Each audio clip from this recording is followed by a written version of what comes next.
அனைவருக்கும் வணக்கம்.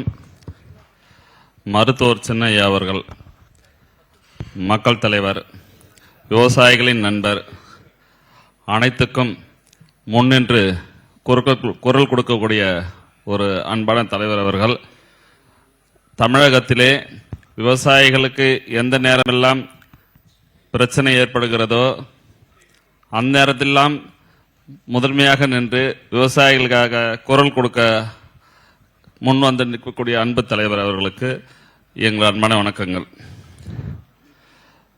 தமிழகத்திலே தண்ணீர் பிரச்சனைக்காகவும் கூட்டுறவு கடன் தள்ளுபடிக்காகவும் விவசாயிகள் சங்கங்களின் அமைப்புகளை ஒன்று திரட்டி ஆலோசனை கேட்பதற்காக இந்த கூட்டம் ஏற்பாடு செய்ய அனைத்து சங்கத்தின் சார்பில் நன்றி தெரிவித்துக் கொள்கிறேன்.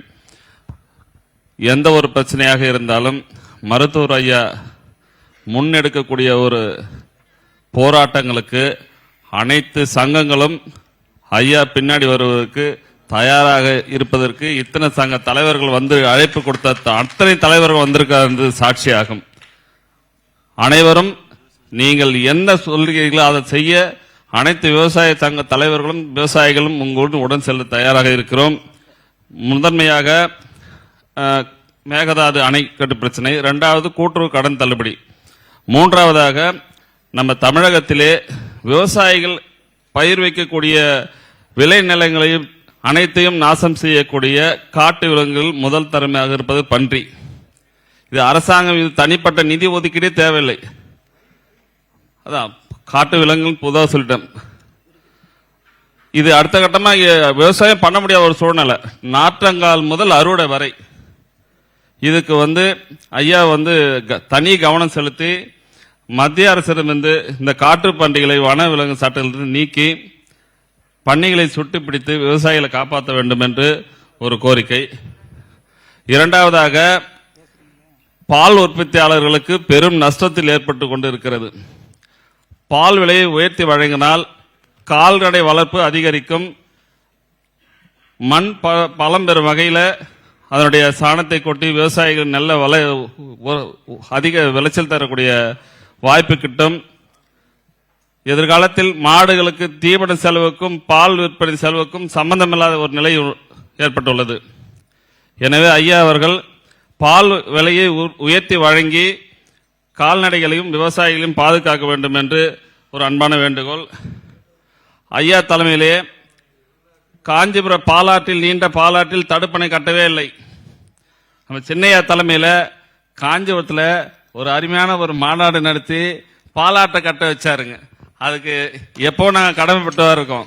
ஐயா தலைமையில் ஏற்பட்ட ஒரு பாலாறை மீட்போம் என்ற மாநாட்டினால்தான் பாலாற்றிலே தடுப்பணை கட்டப்பட்டது.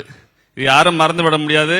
இன்னைக்கு பாலாற்றிலிருந்து 15 கிலோமீட்டர் சுற்றளவுக்கு நீர் ஓட்டம் உயர்ந்திருக்கிறது. அதிகப்படியான நெல் உற்பத்தி இந்த மாவட்டத்தில் ஏற்படுது. டெல்டாவுக்கு அடுத்து செங்கல்பட்டு காஞ்சிபுரம் மாவட்டத்தில் தான் நெல் உற்பத்தி அதிகமாக வரதுக்கு காரணமே பாலாற்றில் கட்டப்பட்ட தடுப்பணை. எனவே ஐயா அவர்கள் பல்வேறு கோரிக்கைகள் வைத்தாலும் முக்கியமான கோரிக்கை கடன் தள்ளுபடி, மேகதாது அணை பிரச்சனை.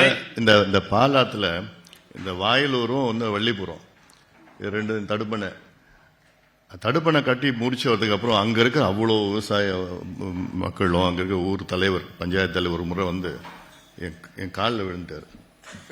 பெரிய என்ன சொல்றாரு, நானு திமுக சார்ந்தவங்க, ஆனாலும் நீங்க இந்த தடுப்பணைகளுக்காக நீங்க குரல் கொடுத்து உங்களால் தான் கட்டியிருக்காங்க. இதுக்கு முன்னாடி எனக்கு 22 ஏக்கர் நிலம் வச்சிருந்தேன். நான் அதில் நான் என்ன ஒரு 6 ஏக்கர் 7 ஏக்கர் விவசாயம் பண்ணுவேன். இந்த கட்டினதுக்கு அப்புறம் 22 ஏக்கர் 20 ஏக்கர் நான் விவசாயம் பண்றேன். வருஷம் முழுவதும் என் கிணத்துல தண்ணி இருக்குது. இது சுத்தி எங்கேயோ அவர் அந்த பாலாத்துல இருந்து அவர் ஊரு 15-20 கிலோமீட்டர் தள்ளி இருக்கு. 22 கிலோமீட்டர்ல நீர்மட்டம் உயர்ந்திருக்கு ஐயா. அதாவது 18 அடித்து நீர்மட்டம் இருந்தது, இப்ப 6 மீட்டர் அளவில் நீர்மட்டம் இருக்குது. இதுக்கு எல்லாமே காரணம் சின்னையா தான். இது சாதாரணமா ஒரு திட்டம், அவ்வளவுதான். இது போன்று ஒவ்வொரு ஆத்துலயும் தமிழ்நாட்டில் அங்கங்க கொஞ்சம் கட்டி விட்டா தண்ணி இருக்குது, தண்ணி போகுது. வெள்ள நேரத்தில் இப்போ தென்பண்ணையில போன மாசம் வெள்ள அபாயம். ஆனா இதே பாலாத்துல ஒரு சொட்டு தண்ணி கூட கிடையாது. இதுக்கும் அதுக்கும் ஒரு 50-60 கிலோமீட்டர் வித்தியாசம். தென்பெண்ணை அப்படி போகுது, திருவண்ணாமலையில் போகுது, பாலாறு திருவண்ணாமலை வழியா காஞ்சிபுரம் வருது. பாலாத்து தாண்டி தான் நான் போனேன். இந்த மாதிரி பாலாறு காஞ்சி போனது நான் இது வரைக்கும் நான் பார்த்தது கிடையாது. தண்ணி கொஞ்சம் கூட இல்லை. தென்பெண்ணையில் வெள்ளம் போகுது. அது ரெண்டுத்தையும் இணைக்கிறதுக்கு நம்மளால முடியல. தென்பெண்ணையும் செய்யாறு இணைச்சா செய்யாறு பாலாத்துல முடியுது. சாதாரண ஒரு திட்டம். இதுக்கு நமக்கு அதுல கவனமே இல்லை. இவ்வளவு காலமா நம்ம 75 வருஷமா இதுல கவனம் செலுத்தல. இதை பத்தி பேசணும்னா நம்ம பேசிட்டே இருக்கலாம். ஒவ்வொரு மாவட்டத்திலயும் இதே தான் பிரச்சனை இருக்குது. பேச நன்றி ஐயா. அதே மாதிரி தென்பெண்ணை பாலாறு இணைப்பு திட்டத்தை விரைந்து செயல்படுத்தி ஐயா தலைமையில் அதுக்கு ஒரு ஒரு நல்ல ஒரு ஆரம்ப பணியை துவங்கி வைக்கணும்னு சொல்லிட்டு வாய்ப்பளித்த அனைவருக்கும் நன்றி பாராட்டி நன்றி கூறுகிறேன். வணக்கம்.